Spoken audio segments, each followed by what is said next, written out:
Oke, sekarang saya mau ajak mari kita buka Yosua pasal yang ke-13.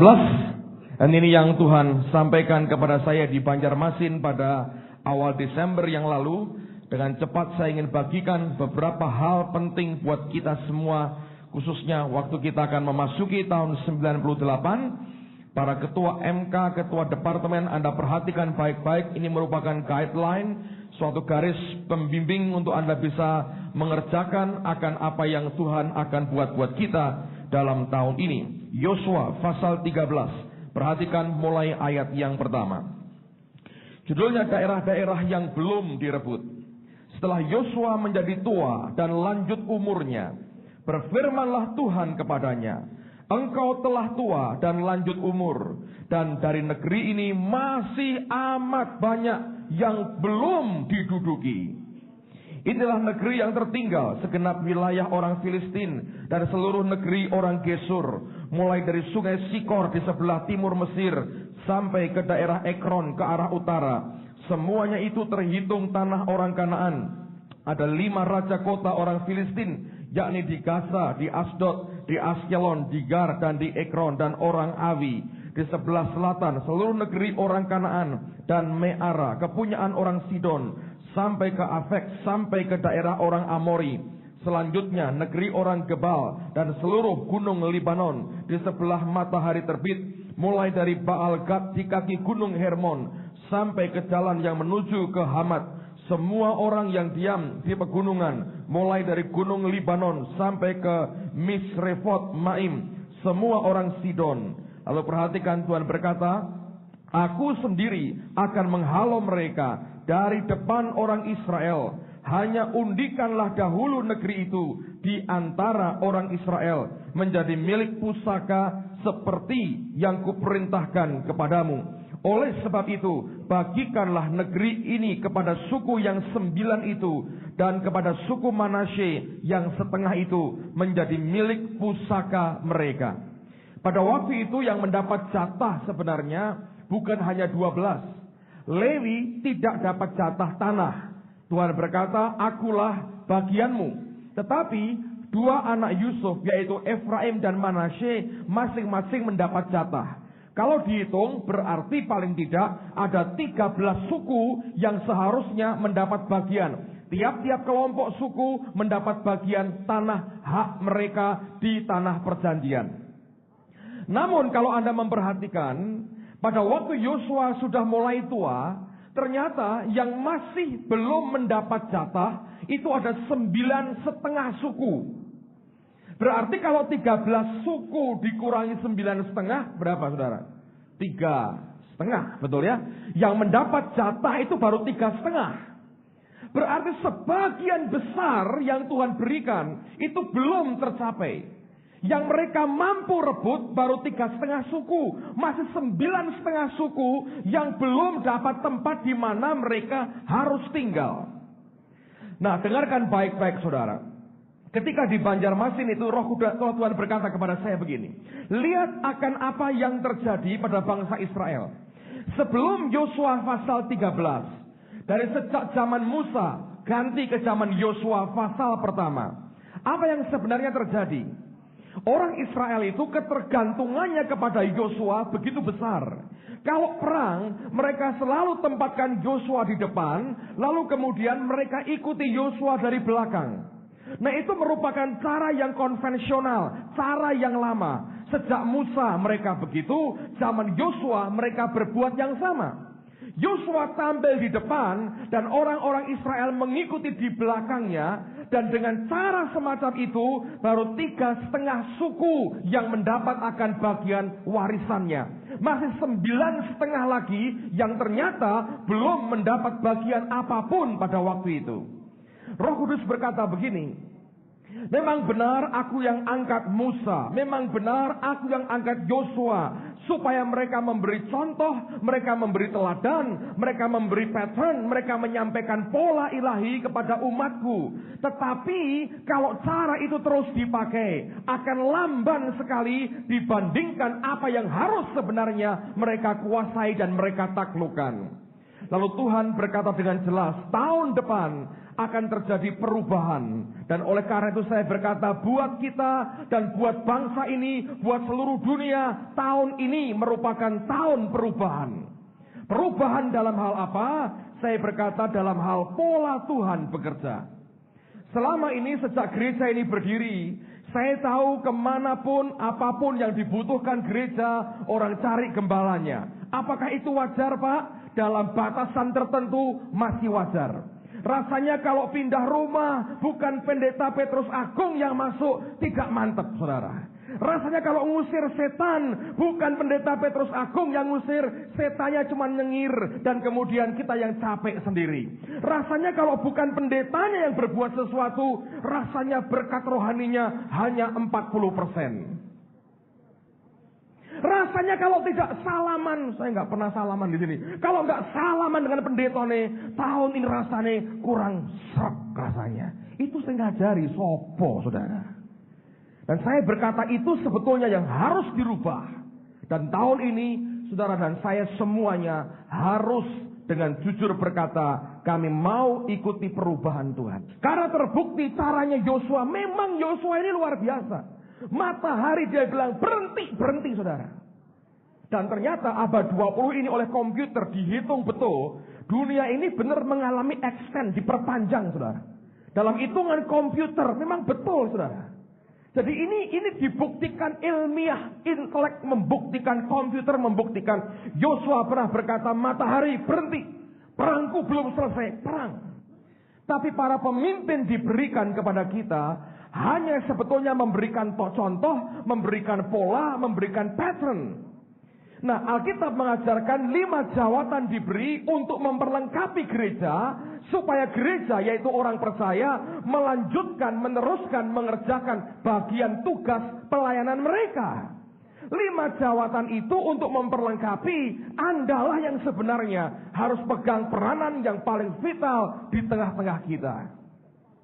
Dan terbukti dengan cara Yosua begitu, hanya 3,5 suku yang berhasil mendapatkan tanah. 9,5 yang lain, mereka belum tahu mau tinggal di mana. Dan daerah begitu luas, mereka belum mampu menaklukkannya.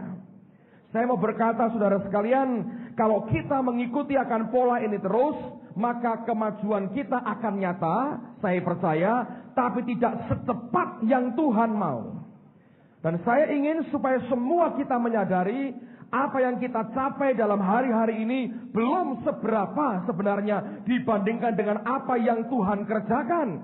Mungkin baru 25% dari apa yang seharusnya Allah berikan dan anugerahkan kepada kita.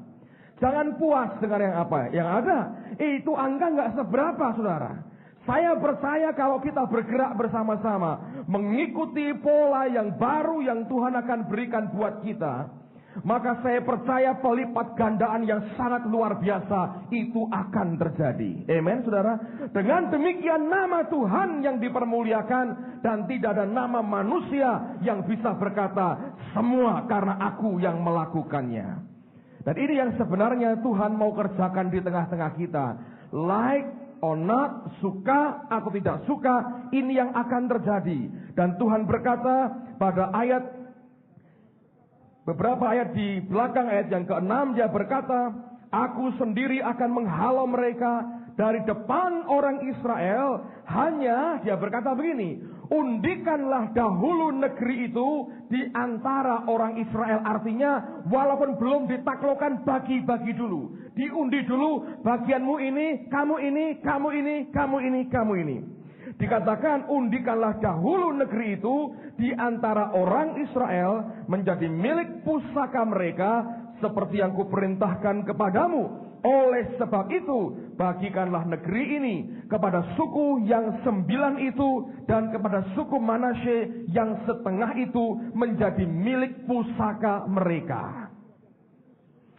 Dan waktu di Banjarmasin itulah Roh Kudus berkata, aku akan memberkati setiap MK, setiap departemen, ketika para pemimpinnya mencari aku dengan segenap hati. Tahun ini Allah akan bekerja bukan hanya lewat 1-2 orang. Tuhan akan kerja lewat banyak saudara. Yang tahun lalu Anda mengalami jeritan-jeritan yang sering kali membuat kita risau. Anda berteriak, aku sudah tidak mampu lagi, ini terlalu berat dan sebagainya. Saya berkata, siapkan hati dan dirimu. Masuk 98 ini Allah kerja dengan pola yang berbeda. Dan saya ingin saudara sekalian ikuti akan pola Tuhan, Anda akan diberkati. Ketua MK, kalau ada anggotamu yang pindah rumah atau ulang tahun dan berkata, oh tolong dong teleponin Pak Agung. Berkata, kenapa harus dia? Saya juga diurapi. Kalau Anda berkata, ya tak telepono. Saya berkata, Anda sedang menolak rencana Tuhan buat hidupmu sendiri. Bukan saya ini pengen nganggur dan tidak mau kerja, saudara. Bukan.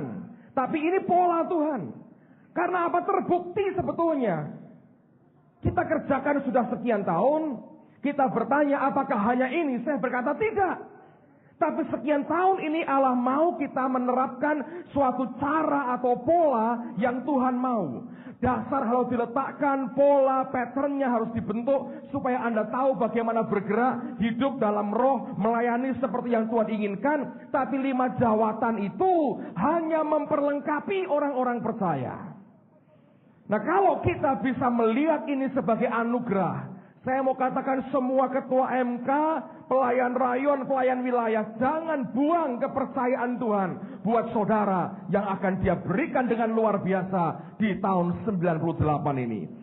Segala sesuatu yang menyangkut kepentingan jemaat dan umat yang dipercayakan kepada saudara, saya berkata kerjakan dengan tanggung jawab. Itu bagian yang diundikan kepadamu. Kalau saudara kerjakan dengan segenap hati, Allah akan menyertai saudara. Karena dia berkata, aku akan menghalau musuh-musuh mereka di depan mereka. Engkau tinggal bergerak, Allah yang bergerak bersama dengan engkau.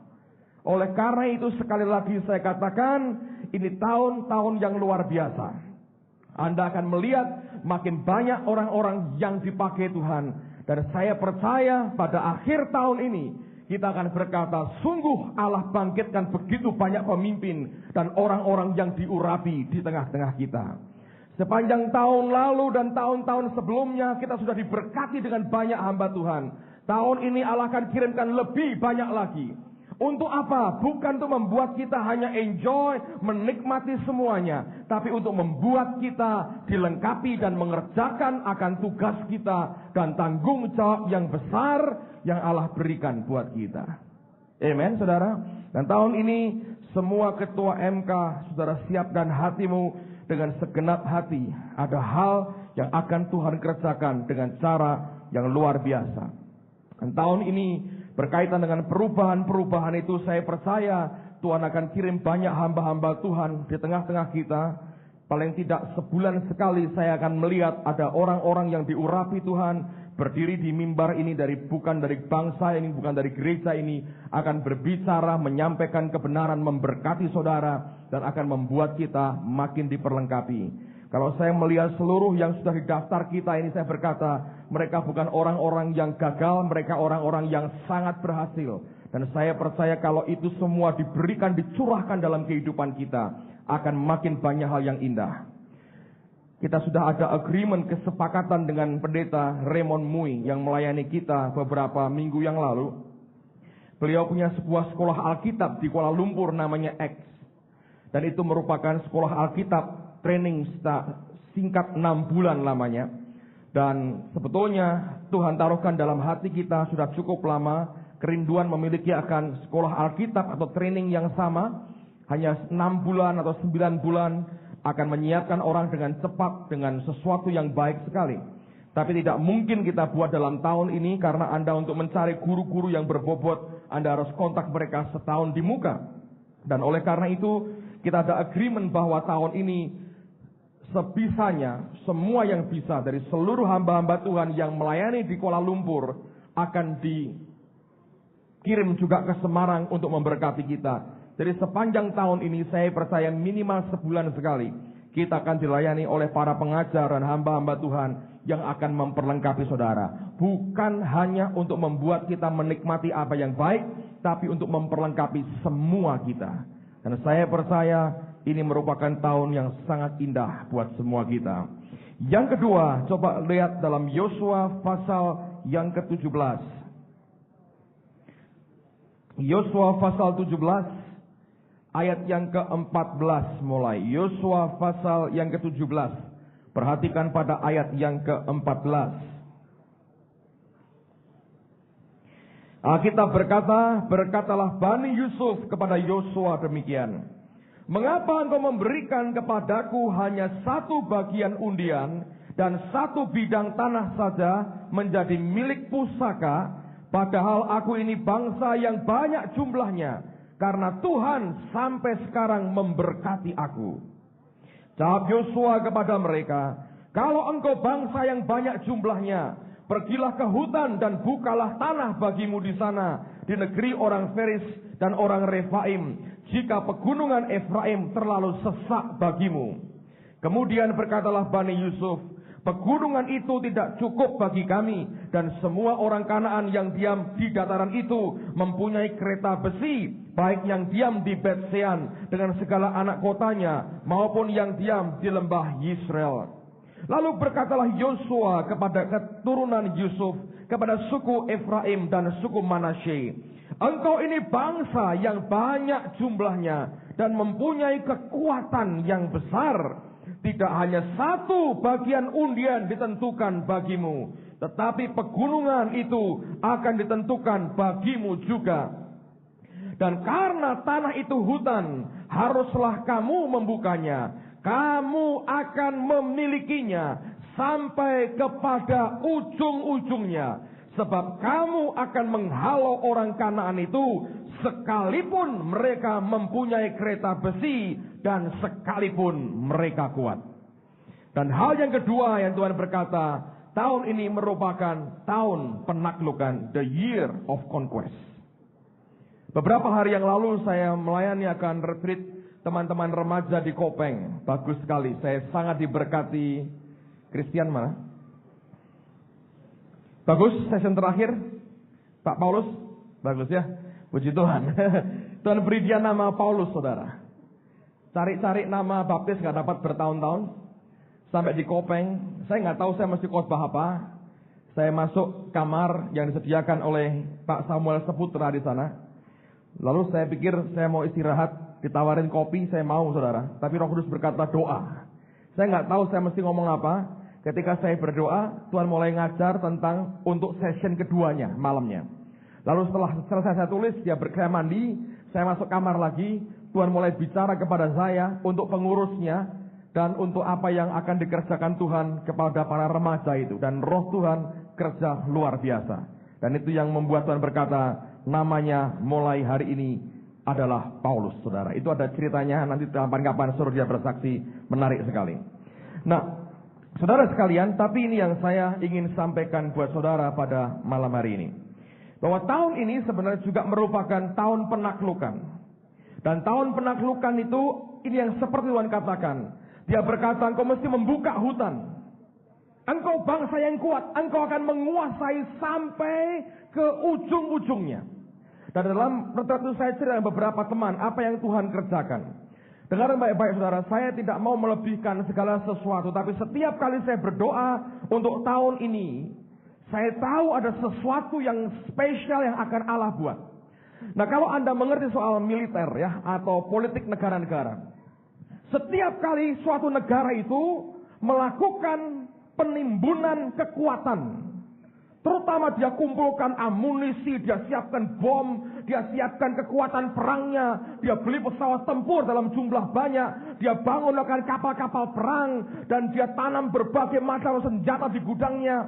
Setiap kali ada negara yang mulai melakukan penimbunan kekuatan militernya, kita mengerti bahwa negara itu segera akan melakukan invasi. Tidak ada alternatif lain kecuali dia adalah negara yang siap perang dan ambil wilayahnya orang lain. Lalu kemudian satu hari ketika saya berdoa, Roh Kudus membukakan mata rohani saya. Sebenarnya sudah sejak tahun 96 saya mulai melihat akan apa yang akan Allah kerjakan. Cuman waktu itu tidak sejelas hari ini. Tapi hari-hari ini saya melihat begitu gamblang apa yang sedang Tuhan kerjakan di tengah-tengah kita.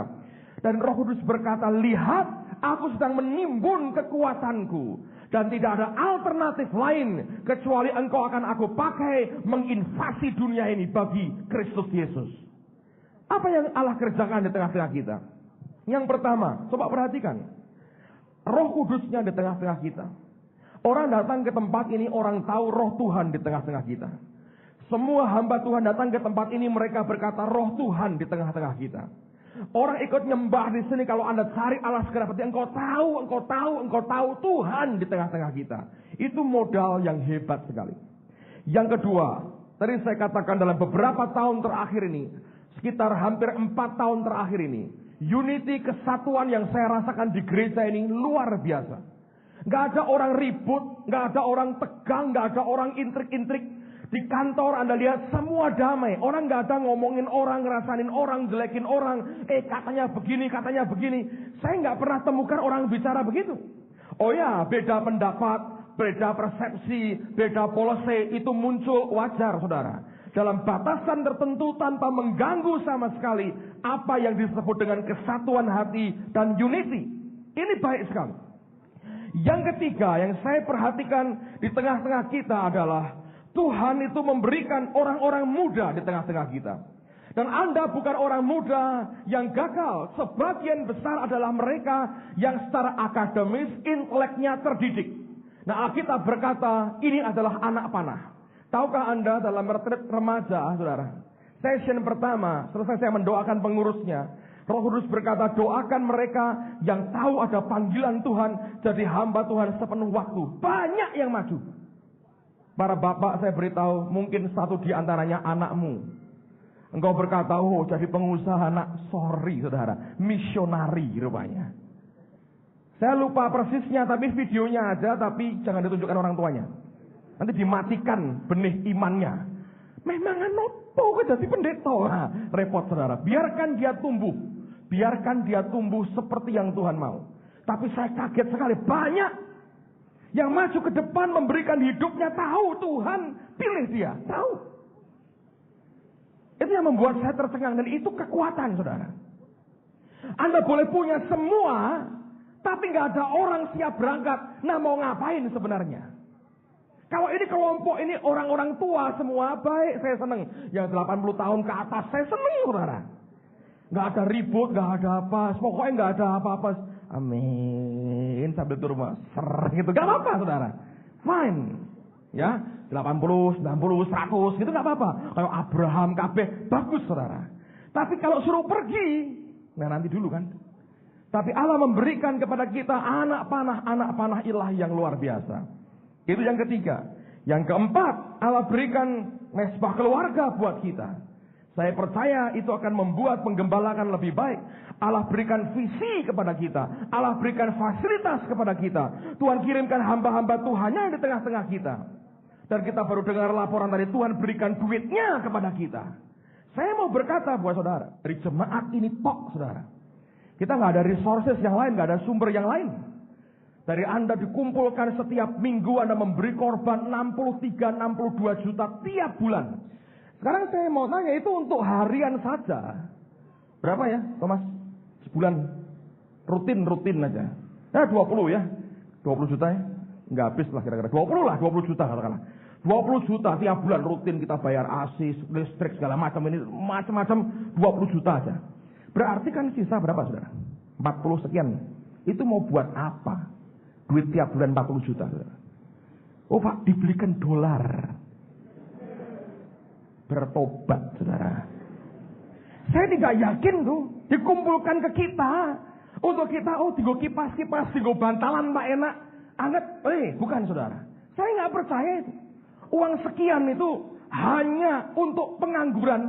Saya nggak yakin. Nanti hari Minggu kita pelajari ya saudara ya. Waktu kita butuh untuk diri sendiri, Tuhan berikan pas. Waktu kita mulai berkata, Tuhan kami mau bawa Injilmu ke seluruh dunia. Dia berkata, that's it. Dan saya percaya itu berkaitan dengan hati Allah sebenarnya. Dan saya mau kita mengerti satu hal ini. Tidak ada sesuatu yang Allah kerjakan tanpa tujuan tertentu. Dia sedang timbun sesuatu di tengah-tengah kita. Dan saya yakin timbunan itu artinya invasi. Karena itu merupakan timbunan kekuatan. Dan kalau Allah berikan begitu rupa kepada kita, dan kita berkata, oh, ini akan hal yang biasa-biasa, saya nggak yakin, saya tidak percaya. Tahun 96, Pak Kardinal Alexander datang ke tempat ini Februari atau Maret, saya lupa. Dan Anda masih ingat dia bernubuat, dia berkata, satu kali Allah akan minta 90% dari budget gereja akan diberikan untuk misi. Waktu saya dengar itu saya melonjak hati saya, saudara. Kenapa? Kalau kita hanya diberi jatah 10% untuk running ini, ngurus gedung dan harian, tiap bulan hanya 10%. Berarti Allah akan memberikan kepercayaan dalam jumlah besar di tengah-tengah kita. Ya kan, saudara? 10% dari berapa? Oke? Tadi dia bilang, Pak Rian bilang 20 juta lah. Kalau 20 juta itu 10%-nya minimal one day. Tiap bulan berapa, saudara? 200 juta. Duit tok, nggak pakai pasir, kerikil, batu, nggak pakai. Duit tok, 200 juta tiap bulan. Setahun berapa? Hah? Berapa? 2,4 berapa? Miliar. Duit, saudara. Untuk apa? Sekarang saya tahu. Itu untuk Injil. Amen, saudara. Kita tidak akan bangun kerajaan sendiri. Kita mau bangun kerajaan surga. Yang di Hong Kong, kita nggak dirikan organisasi kita. Nanti di Kamboja, tidak juga begitu. Yang Kalimantan, karena itu Indonesia, kita mau nggak mau, sinode bilang, lu jangan bangun gereja orang lain dong. Lu CKI, bangun CKI. Kita harus bangun CKI di Kalimantan Tengah, saudara.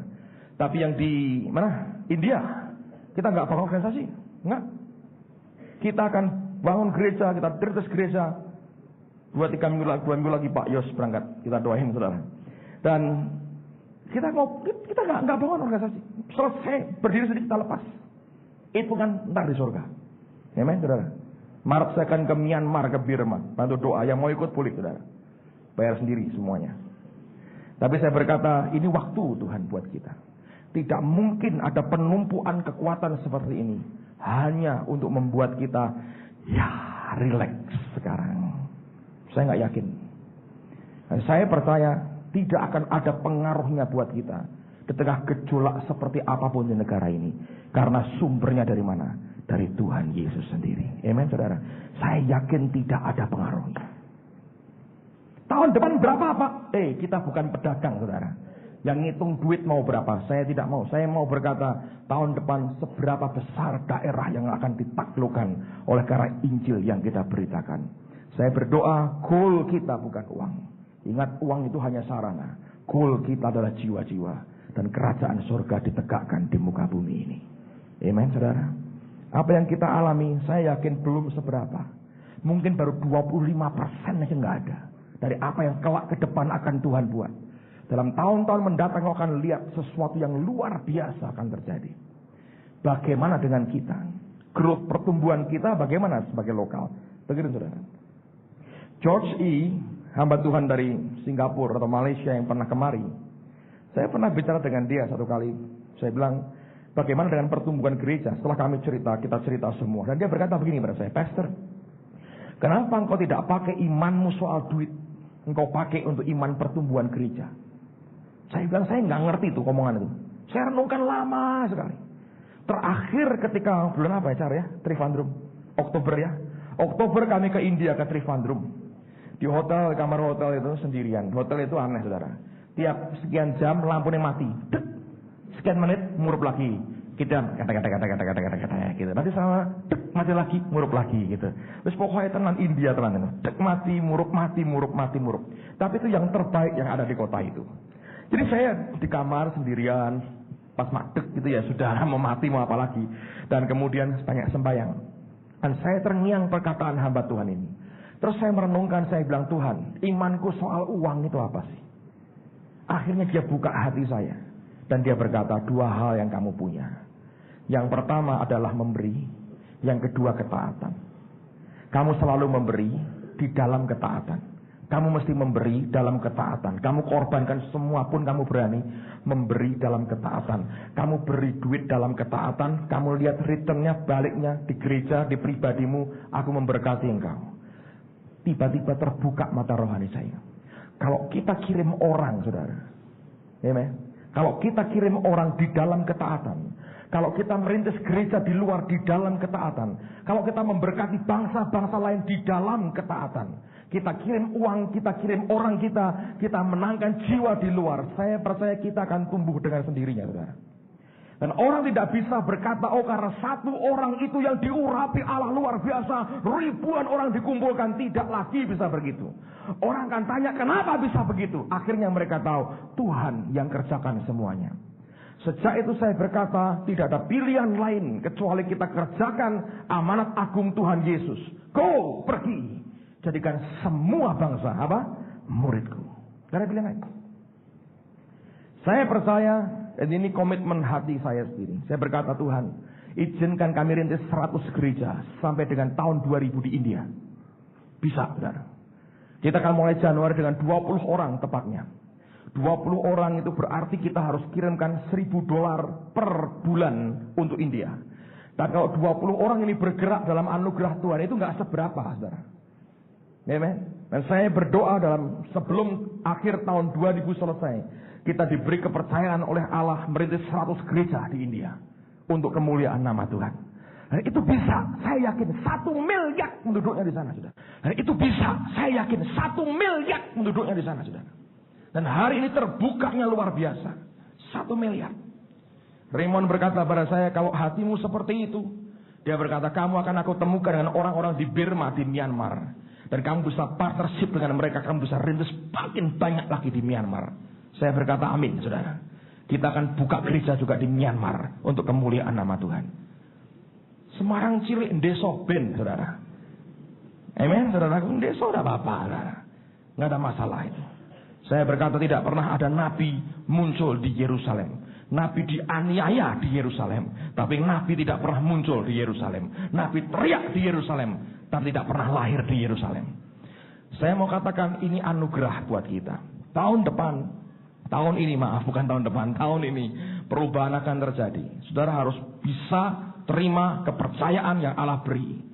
Berhenti semua ketua MK, pelayan rayon, nyarikan pendeta, nyarikan hamba Tuhan. Anda orang yang diurapi sendiri. Untuk apa dong setiap kali hamba Tuhan doain Anda diurapi.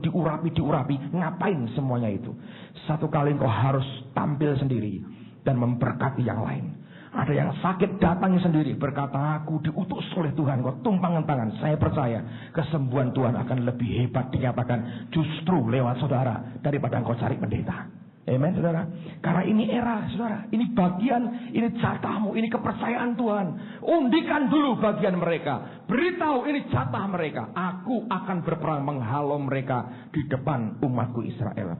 Tapi yang kedua, saya katakan lagi, lihat Allah mau kita buka tanah baru. Dan Alkitab berkata, Tuhan berkata, engkau akan taklukkan sampai ke ujung-ujungnya.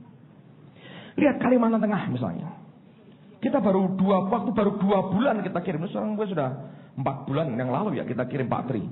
Tapi dalam 2 bulan pertama sudah 6 pos PI dibuka, saudara. 100 orang lebih mereka layani hari ini. Belum SMP terbukanya 110 siswa. Total 200 orang lebih. Dalam waktu 2-3 bulan kita kirim orang di sana. Hasilnya seperti itu. Bukankah itu tanda bahwa Allah menyertai?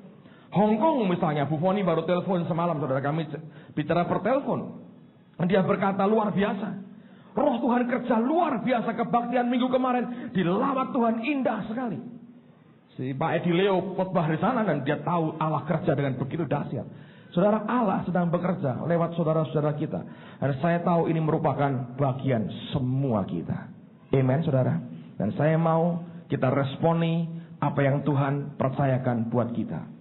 Dan berdoa, Mei nanti Hengki akan selesai. Kita sedang berdoa pengen kirim 1 orang untuk belajar di Malaysia pada bulan April nanti. Untuk belajar, sambil belajar manajemen, bagaimana ngatur sekolah Alkitab dan sebagainya. Kelak pulang yang bersangkutan akan membantu menangani akan sekolah Alkitab kita.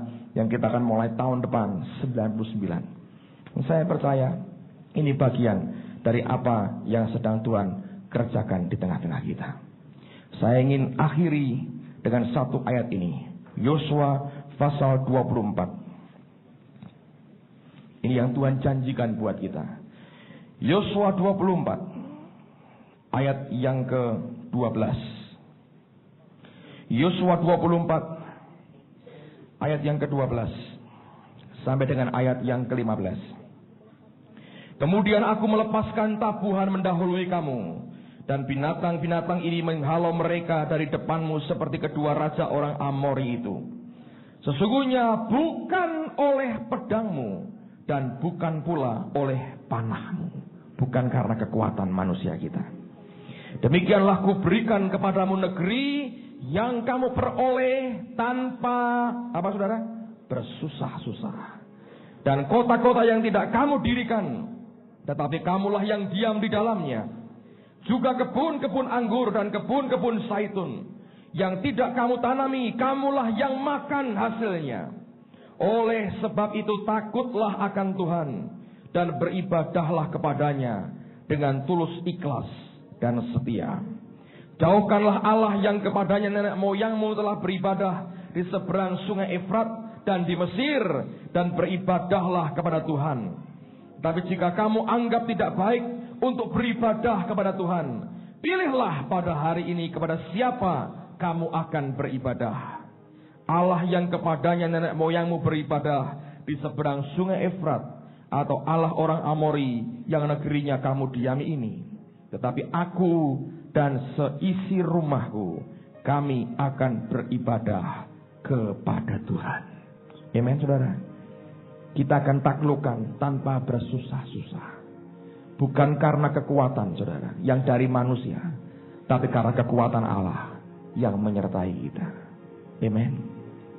Nanti hari Minggu ini kita akan belajar. Anda bisa pelajari itu lewat naik turunnya duit. Anda bisa pelajari. Anda akan kenali seperti apa Tuhanmu. Engkau akan tahu kapan yang Dia berkata, ini daripadaku. Kalau Anda bisa belajar lewat semua data ini, saudara, Anda akan lihat Allah itu sebetulnya kita bisa kenali lewat banyak hal. Dan saya ingin kita belajar kenali itu, sehingga kita bijaksana. Dan kau masuki tahun ini dengan kemenangan yang berasal dari Tuhan. Satu hal yang terakhir yang saya minta demi kasih Tuhan. Semua ini diberikan kepada kita, saudara. Semua ini diberikan kepada kita. Dalam hidup saya, 2 kali saya mengalami puing-puing dibangun kembali. Waktu kami masih belum bergereja, kami aktif di Yayasan Sanggakala. Tahun 80 sekian kita mengalami kehancuran mengerikan sekali. Berapa lama dia? 1 juta ceria. 86. Kita buat KKR namanya Malam Sejuta Ceria. Ternyata terakhir itu defisitnya 6 juta. Zaman tahun itu gede sekali. Sampai kita beritahu ini malam 6 juta ceria. Bukan 1 juta, 6 juta ceria.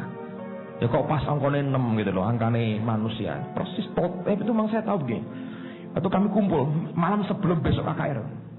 Ada teman satu dan saya dipakai Tuhan sebetulnya. Kami didorong Tuhan. Ngomong negur, sambil nangis saya bilang, kita ini salah di depan Tuhan. Tapi saya belajar tidak semua orang mau dengar. Ya. Terus nggak tahu dieliminir begitu rupa, disoften, dilunakkan apa yang Tuhan sampaikan, sehingga itu tidak, ya sudah, apa yang terjadi harus terjadi. Waktu dibuat KKR, saudara, ngeri sekali. Itu persembahan waktu dihitung, waduh, isinya rumput, batu, kertas nyanyian, kertas koran, masukkan situ. Terakhir kita kumpulkan kertas koran dan kertas puji-pujian, nggak tahu itu berapa kilo itu. Saya mau di kilo, saudara. Dipikir dapatnya berapa? 500.000. Wah, 500.000. Begitu kita kilokan ke orang, 50.000 ternyata. Saking emosi, tertekan itu 0 bisa nambah 1, muncul 1 gitu. Itu bedanya kan banyak sekali, saudara. Sampai kayak begitu. Sejak itu saya berkata secara spiritual hancur. Tiap Senin kami doa untuk para aktivis yang datang cuma 5-6 orang. Itu nggak ngomong Tuhan. Sembayang nek doa gini. Setengah jam, sak jam kuat, meneng. Habis ya. Kita sewa gedung di gedung pemuda kayak begitu. Waduh, saya bilang itu tahun yang ancur-ancuran. Saya mulai pelan keluar 86 akhir. Satu siang saya lagi di Surabaya, saya duduk di luar rumah teman saya. Saya bilang, Tuhan, kau mulai bawa aku keluar memberkati banyak orang. Di dalam kami berantakan. Tuhan berkata mulai dengan doa. Saya kumpulkan teman-teman, yuk kita sembahyang. Enggak ada yang berdoa, diam semua. Tuhan berkata mulai kamu mendoakan. Jadi saya doakan satu persatu, saya doain satu persatu. Udah diam aja. Terus satu orang sungkan gantian doakan saya. Itu sekian bulan gitu. Sampai tiba-tiba ada kegerakan sedikit di tengah kami dan mulai hidup kembali. Banyak hal yang kami kerjakan lagi. Saya ke Denpasar, diundang Pak Timotius Arifin. Dia salami saya di airport. Dia berkata, selamat, kamu sudah bisa bangun reruntuhan. Tapi itu belum semuanya selesai. 91 kita mulai bergereja. Itu masa yang mengerikan sekali. Neraka tumpah buat hidup saya, kalau Anda mau tahu. Saya mulai dengan gereja ini, saudara, 91, 92, 93, sampai 94 awal. Buat saya, neraka tumpah. Tahu neraka tumpah? Seluruh isi perut neraka, tumpahin semua. Saya mesti tanggung itu. Kalau bukan anugerah Tuhan, nggak kuat, saudara. Neraka tumpah.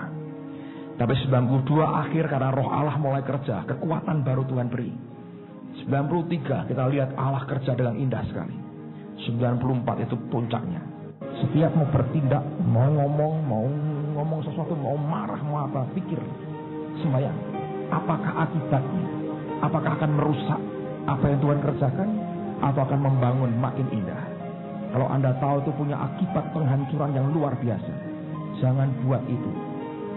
Mari kita sedia dirugikan daripada kita merugikan pekerjaan Tuhan keseluruhan. Saya tidak yakin Allah rela apa yang Dia bangun akan dirusak. Dan saya percaya ini waktunya buat semua kita. Mari pelihara dengan baik apa yang Dia berikan sepanjang tahun-tahun yang lalu.